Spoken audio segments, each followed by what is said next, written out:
Le livre du ciel, tome 11. 17 décembre 1914. L'âme peut devenir une hostie vivante pour Jésus. Poursuivant dans mon état habituel, j'étais très affligé à cause de la privation de Jésus. Il vint finalement et se fit voir dans toute ma pauvre personne. Il me sembla que je formais son vêtement. Brisant le silence, il me dit : « Ma fille, toi aussi, tu peux être une hostie.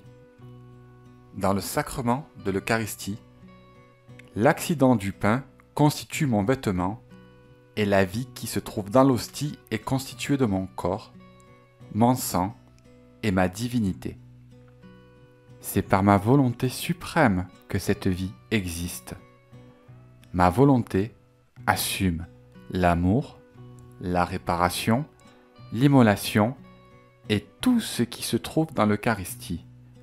Ce sacrement ne déroge jamais de ma volonté. D'ailleurs, il n'est rien qui provienne de moi sans résulter de ma volonté. Voici comment tu peux former une hostie. L'hostie est matérielle et totalement humaine. Pareillement, tu as un corps matériel et une volonté humaine. Ton corps et ta volonté, si tu les gardes purs, droits et loin de l'ombre même du péché, sont les accidents de cette hostie. Ils me permettent de vivre caché en toi. Cela n'est cependant pas suffisant, car ce serait l'hostie sans la consécration. Ma vie est nécessaire. Ma vie est constituée de sainteté, d'amour, de sagesse, de puissance, etc. Mais le moteur de tout cela, c'est ma volonté. Après avoir préparé l'hostie, tu dois faire mourir ta volonté en elle, laquelle tu dois bien cuisiner afin qu'elle ne renaisse pas.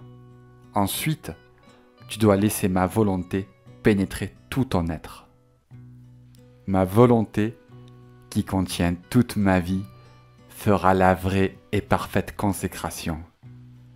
Ainsi, la pensée humaine n'aura plus de vie en toi.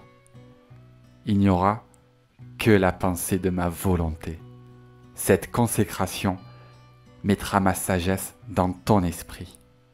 Il ne s'y trouvera plus de vie pour ce qui est humain, pour la faiblesse, pour l'inconstance. Elle mettra en toi la vie divine, la force d'âme, la fermeté et tout ce que je suis.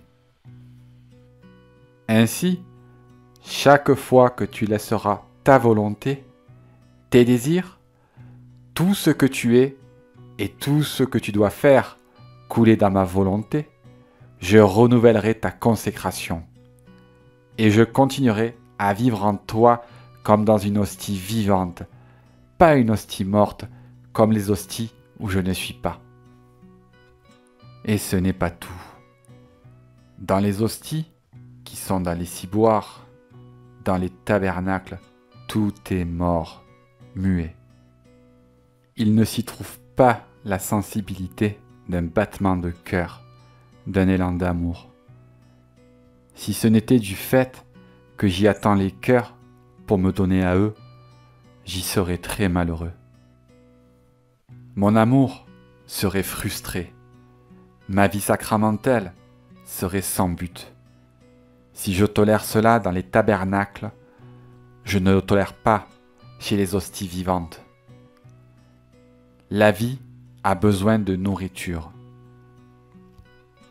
Dans l'Eucharistie, je veux être nourri de ma propre nourriture, c'est-à-dire que l'âme s'approprie ma volonté, mon amour, mes prières, mes réparations, mes sacrifices, et qu'elle me les donne comme si c'était ses propres choses.